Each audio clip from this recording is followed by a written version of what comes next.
Hello, I'm Sue Slotnick. I am the CEO of Educational Test Prep, and I am so happy that you are joining us once again today as we explore the admissions process for independent schools in the United States.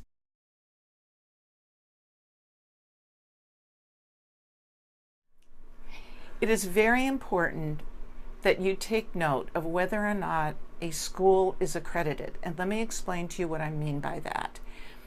The National Association of Independent Schools and several regional associations, for example, the California Association of Independent Schools and the Western Association of Schools and Colleges, called WASC, typically give accreditation to schools that prove that they provide everything they say they're going to do. It is a very intensive process that a school must go through, and I highly recommend that you apply only to schools that are accredited. I also feel that it's important for you to know whether the school has a commitment to diversity and inclusivity. And again, let me explain why I feel that's important.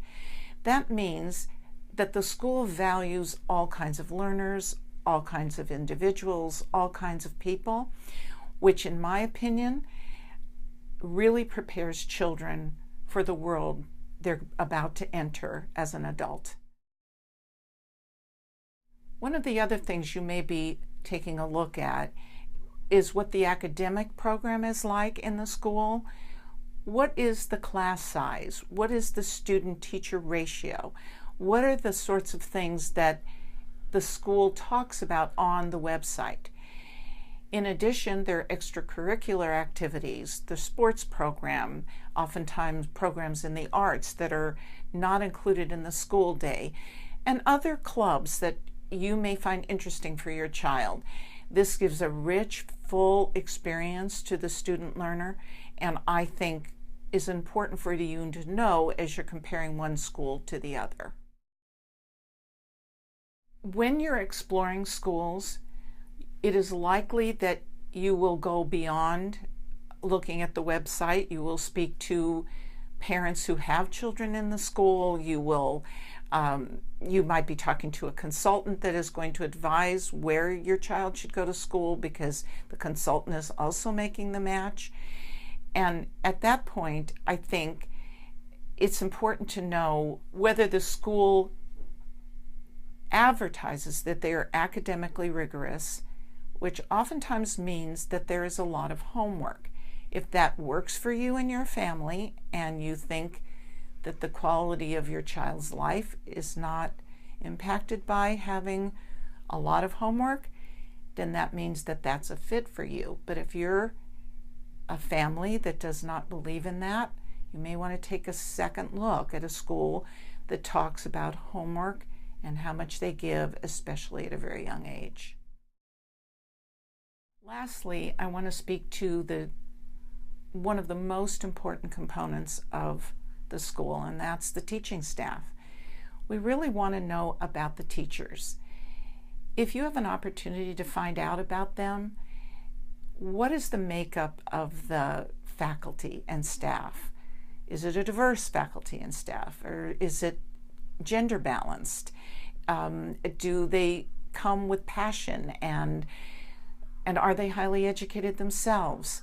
There are just so many things that you want to know about faculty and staff, and I'm hoping that that's one of the things that you will find out about as you're exploring schools. I would look for whether or not the teachers have a passion for their subject matter, how long they've been teaching, where did they go to school, what is their education, what is their expertise. I would hope that there would be as many men and women on the faculty and staff, so there's gender balance. I would like to see the student-teacher ratio to be one that allows for teachers to give very individualized attention. I'd like to know what their philosophy is of teaching, whether they embrace all kinds of students, and whether your child will come away from an experience with these teachers feeling excited about learning. Again, you might hear this from school personnel during an open house. In the admissions process, you might find out from the website by looking at faculty and staff and seeing what their profiles are. It may be word of mouth, but it's just something to think about. Faculty and staff, the glue of the school, very, very important to you. I've given you a lot of information here, but this is what I'd like your takeaway to be. I want you to trust your intuition. When you have all of this information, after visiting the campus, talking to other parents, going to whoever counsels you about school placement, going to open houses, navigating the website, after all of that, I want you to trust what you feel would be right for your child and for your family.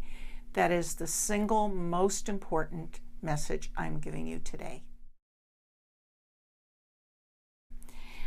There are a lot of things that you're going to be thinking about as you are navigating this admissions process, and I am going to cover those things in future videos that I hope you'll watch.